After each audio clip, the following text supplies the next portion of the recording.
بسم اللہ الرحمن الرحیم۔ عزیز طلباء السلام علیکم۔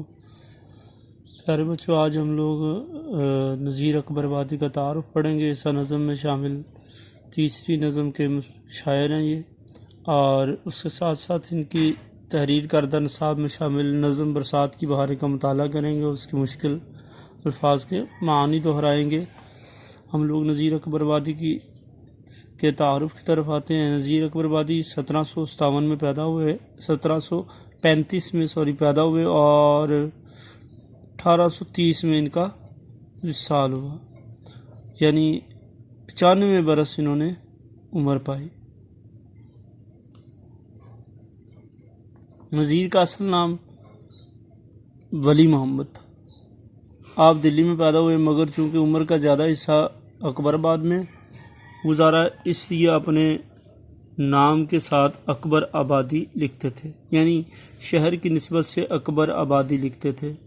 جیسے کوئی لاہور میں رہنے والا لاہوری، قصور میں رہنے والا، اسی طرح جو ہے وہ کسی بھی شہر کی طرف نام منسوب کر کے اپنا نام ذکر کر لیتے۔ 12 بھائیوں میں صرف نذیر زندہ رہے۔ یہ 12 بھائی تھے، ایک صرف نذیر اکبر آبادی تھے جو زندہ رہے، اس لیے ماں باپ کی آنکھوں کا تارا تھے۔ احمد شاہ ابدالی کے حملے کے وقت اپنی ماں اور نانی کو ساتھ لے کر آگرہ پہنچے۔ احمد شاہ ابدالی ماں اور نانی کو لے کر آگرہ پہنچے اور تاج محل کے قریب مکان میں رہنے لگے۔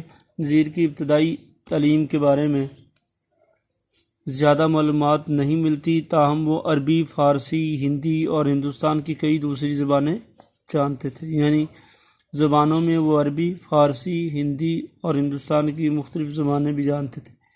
ان کا مزاج قلندرانہ تھا، اور مزاج کی وجہ سے وہ درباروں سے دور رہے۔ نواب سعادت علی خان نے انہیں لکھنؤ بلوایا اور وہ نہ گئے۔ اسی طرح بھرت پور کے رئیس کی دعوت بھی ٹھکرا دی۔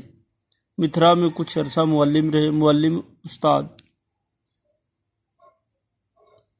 مگر جلد ہی نوکری چھوڑ کر آگرہ آ گئے اور 17 روپے ماہوار پر لالا بلاس رام کے بچوں کی اتالیق ہو گئے۔ اتالیق استاد۔ نذیر نے طویل عمر پائی، طویل لمبی، جیسے ہم لوگ پڑھ چکے ہیں۔ 35 میں پیدا ہوئے اور 1830 میں ان کا وصال ہوا۔ 95 برس ان کی عمر بنتی ہے۔ آخری عمر میں فالج کے عارضے میں مبتلا ہوئے اور اسی بیماری کے باعث انتقال کیا۔ نذیر اکبر آبادی نے میر، سودا، ناسخ، آتش اور انشاء و جرت کا زمانہ دیکھا، مگر اپنی آزاد طبیعت کے باعث سب سے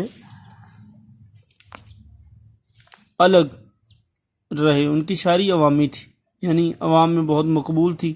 انہوں نے اپنے قرب و جوار کے ماحول، اپنے حد کے رسم و رواج اور تہذیب و تمدن کو تعمدگی کے ساتھ اپنی شاعری میں ڈھالا، یعنی بڑے عمدہ طریقے سے اپنی شاعری میں رسم و رواج اور اپنے زمانے کے ماحول کو ڈالا۔ انہوں نے شعر و سخن کے لیے ایسے موضوعات کا انتخاب کیا کہ جن کا تعلق براہ راست عوام الناس لوگوں کے ساتھ، بالخصوص غریب اور مفلس طبقے سے تھا۔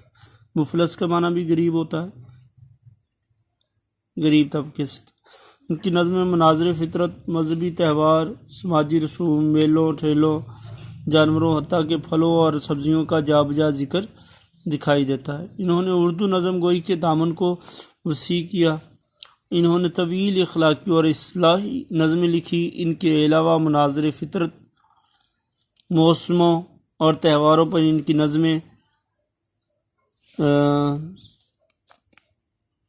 پڑتال سے تعلق رکھتی ہیں۔ یہ نظمیں ان کے غیر معمولی مشاہدے اور زندگی کے گہرے تجربوں کی عکاس ہیں، یعنی اس کا سایہ ہے، عکس ہے، نچوڑ ہے۔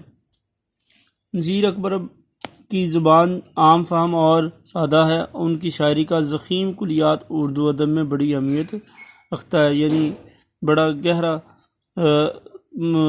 ایک کتاب، ایک کلیات کی جمع ہے، اور اردو ادب میں انہوں نے لکھا جو ہے کہ ان کی بہت بڑی کاوش ہے۔ تو ہم لوگ نظم کی مطالعے کی طرف، اس کی ریڈنگ کی طرف آتے ہیں اور اس کے مشکل الفاظ کے معنی دہراتے ہیں۔ برسات کی بہاریں نظم نمبر 3 ہے۔ اس سے پہلے اس کے مقاصد دیکھ لیں۔ ایک تو شاعری میں منظر نگاری کے انداز اور اسلوب سے آگاہ ہونا ہے، اور دوسرا مقصد ہمارا نذیر اکبر آبادی کے اسلوب بیان سے واقف ہونا ہے، اور اس کے ساتھ ساتھ اردو نظم کے ارتقاء میں نذیر اکبر آبادی کے کردار سے متعارف ہونا ہے، اور مخمس کی حیت کا تعارف اس کا بھی پتہ ہونا چاہیے۔ مخمس کس کو کہتے ہیں؟ عزیز طلبہ، مخمس ایسی شاعری کو کہتے ہیں جو 5 مصروں پر مشتمل ہو، جیسے کہ یہ نذیر اکبر آبادی کی یہ نظم برسات کی بہاریں، اس میں مخمسات ذکر کیے گئے ہیں، یعنی 5 مصروں والی شاعری ذکر کی گئی ہے۔ بہرحال مطالعے کی طرف آتے ہیں۔ اس ہوا میں کیا کیا برسات کی بہاریں۔ برسات بارش کا موسم، بہاریں